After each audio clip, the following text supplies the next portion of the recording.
Femme de droite et de France, je me présente aux élections législatives des 12 et 19 juin prochains pour représenter la nation tout entière en votant des lois et en contrôlant l'action du gouvernement.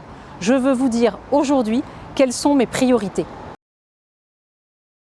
À Versailles, nous avons sous les yeux le génie français, ce que notre culture a de plus beau, des hommes et des femmes qui savent la transmettre. Ici, nous ne déboulonnons pas les statues, nous honorons l'histoire. Ici, les femmes ne se cachent pas sous une burqa, elles ont les cheveux au vent parce qu'elles sont libres. Ici, artisans et artistes font vivre des savoir-faire français, ébénistes, pâtissiers, jardiniers. Et non loin d'ici, à Saint-Quentin en Yvelines, nos entreprises françaises traitent des enjeux d'avenir.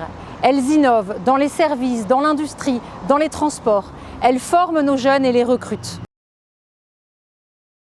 L'instruction est une urgence absolue.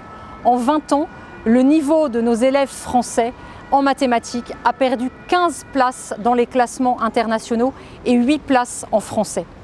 Nos excellents établissements versaillais ne sont pas épargnés par les idéologies. En 4e, par exemple, dans un collège bien connu, on enseigne en SVT le cas d'un homme enceint. L'école n'est pas faite pour ça. Elle est faite pour transmettre des savoirs fondamentaux et une solide culture générale. Nous avons un patrimoine naturel exceptionnel, les étangs de la Minière, le bois Saint-Martin, la forêt domaniale, et nous y sommes attachés. Mais si nous voulons être cohérents, nous ne pouvons pas prétendre préserver la nature et manipuler en même temps l'espèce humaine. Un homme est un homme, une femme est une femme, et un enfant n'est pas à vendre.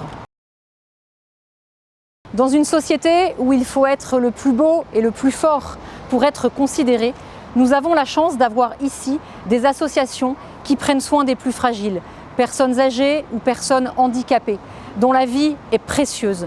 Je les soutiendrai toujours.